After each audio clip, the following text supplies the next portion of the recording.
Ya, khususnya kalau di Ramadan, ya kita memang sangat luar biasa padat ya.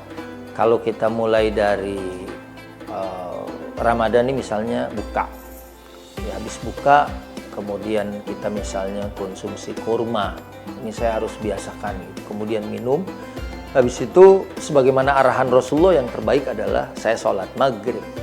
Ba'da sholat saya makan, ya makanan yang ya boleh dibilang nih makanan berat, entah itu nasi gitu kan, bihun mungkin, kue tihau mungkin, singkong ya mungkin, mie gitu ya, itu saya makan. Kemudian saya bawa sholat isya dan tarawih ya. Habis itu saya berusaha untuk tidak makan lagi sih sebetulnya ya. Misalnya jam 9 selesai tarawih, jam 10 biasanya saya istirahat sampai jam 12, jadi ada punya waktu istirahat 2 jam.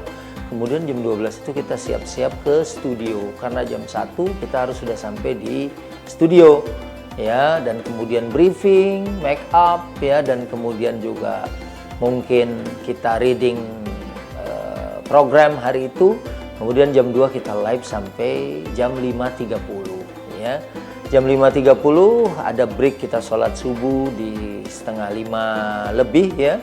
Kemudian setelah itu pulang ke rumah ya, kita tahan untuk tidak tidur setelah kita sholat subuh ya, kita baca Quran ya sampai mungkin kira-kira jam 7 ya. Dan jam 7 itu biasanya kita istirahat, karena kita kadang ada kajian duha atau ada kelas di pagi hari jam 8 kadang-kadang, atau jam 9 pagi ya.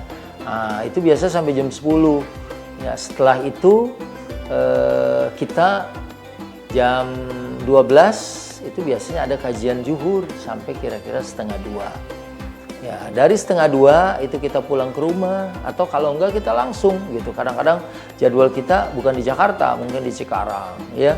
Dan selama Ramadan ini sih saya tidak ngambil tuh jadwal misalnya di Bandung, kemarin ada syuting di Pelabuhan Ratu gitu ya, karena alhamdulillah bukanya juga ada. Kita misalnya jam 15.30 aja kita udah siap-siap untuk acara buka puasa bersama ya. Ada biasanya ke instansi baik pemerintahan, swasta, sekolah, kampus ya.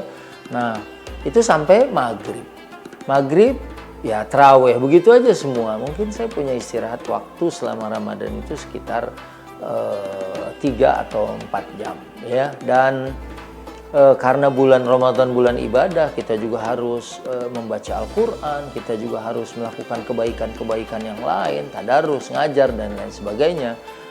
Maka padatnya waktu ini kalau tidak diimbangi juga dengan nutrisi ya, saya ya mungkin mencari seperti susu kedelai hitam gitu ya, kemudian kurma ya, kemudian asal atau madu ya, dan itu adalah merupakan satu makanan sehat yang bahkan disebut di dalam Al-Quranul Karim. Kalau makanan yang lain ya sepertinya biasa gitu ya, nasi, ikan, sayur ya, dalam sahur apalagi itu menjadi makanan yang utama, selain juga buah-buahan yang bisa menambah nutrisi supaya kita tidak kehilangan energi selama kita berpuasa gitu. Penuhi nutrisi harianmu bareng Sharifah, insya Allah dietmu halalan thayyiban.